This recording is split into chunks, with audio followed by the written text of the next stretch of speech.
It's not Thursday or Friday for the millions of Americans who work from 9 a.m. to 5 p.m. that is the most wonderful day of the week. No, the greatest day of the week is payday. But unfortunately, many people make critical mistakes on that special day. One of the explanations why several Americans are living paycheck to paycheck is a failure to manage one's finances. Fortunately though, in this video, I'll walk you through what you should do immediately as you get paid. But before we proceed to that, make sure to subscribe and hit the notification bell so you'll be updated whenever we upload new videos like this. Enjoy!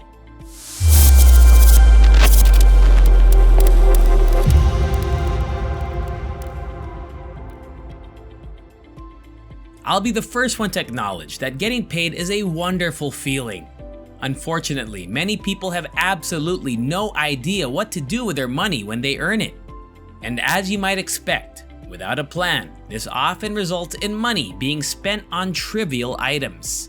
Even with a budget in place, however, proper spending can be difficult. Once you get paid, it is critical that you allocate your funds to the various types of financial obligations you have. There is one method called the percentage model is what I recommend people use. If you're not familiar with the percentage model, it's essentially a breakdown of how your monthly income should be allocated. Saving, variable expenses, fixed expenses, and housing are all divided into 4 categories in the percentage model. So let's begin with savings. Contributing to your savings or investment account, paying down debt, or supplementing your emergency fund until you have accumulated anywhere from 6 months to 8 years worth of living expenses in your savings category. As you can see, this category accounts for only a small portion of your total income allocation. It is, however, by far the most important. The other 3 categories, you see, require you to spend money on items that will keep you afloat on a daily basis. Money allocated to your savings category, on the other hand, helps you improve your financial situation by lowering interest payments or growing your wealth by investing more money in your investment portfolio. Your variable expenses are listed in the following category. This can include anything from food and beverages to gas and clothing. As previously stated, Americans spend a lot of money on non-essential items, and it is this category that is to blame for these unnecessary purchases. As a result, you must stick to the budget you set for yourself when spending money on this category every month. Your fixed expenses are the 3rd category. This includes payments for your car, utilities, and life insurance. As the name implies, these are the types of expenses that don't vary much from month to month, which aids in keeping the money spent on these items under control.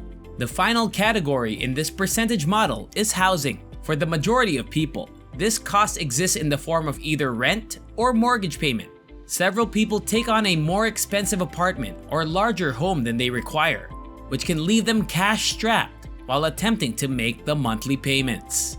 According to one study, the median square footage of a new home is now 2,687 square feet, an increase of nearly 1,000 square feet over the last 4 decades.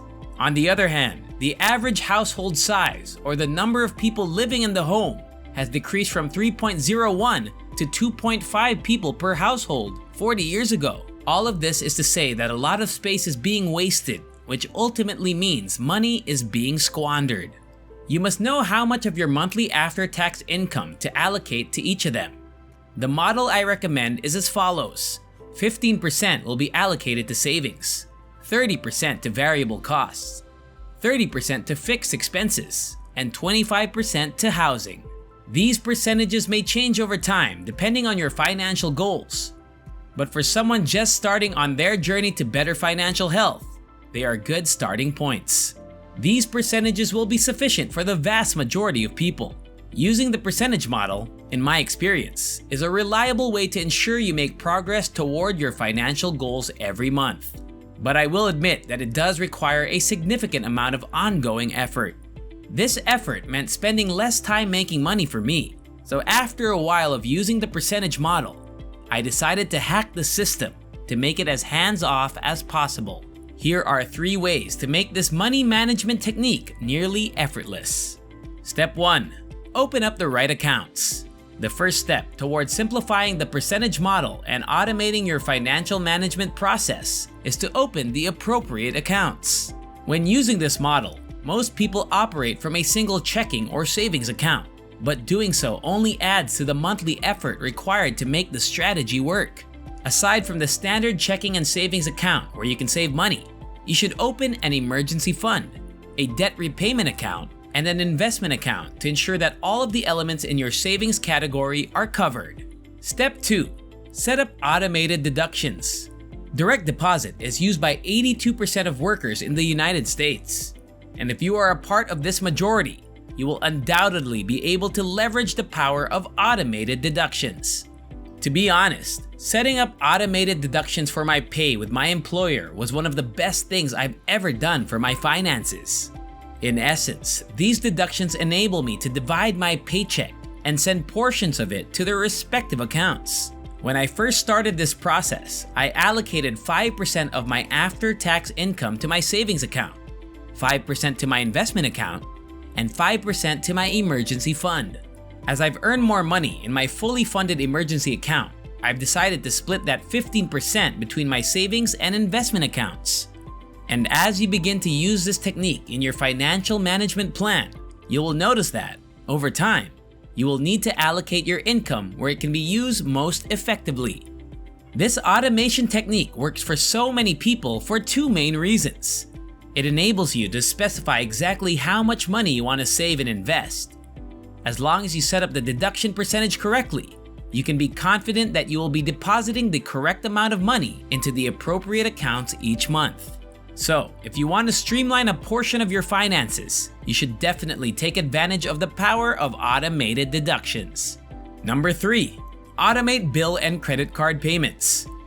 Bill payment is a bother, but trying to remember to pay them on time only adds to the misery. As a result, you should use automation to ensure that your housing, variable, and fixed expenses are paid in full and on time.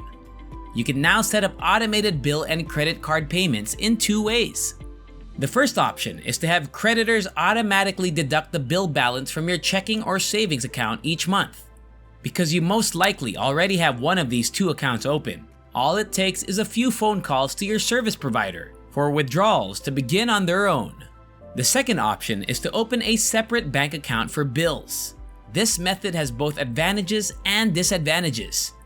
This method has the advantage of making it easier to review the bill amounts, because the account was created specifically for this type of expense. The disadvantage is that you run the risk of going into overdraft and incurring banking fees as a result.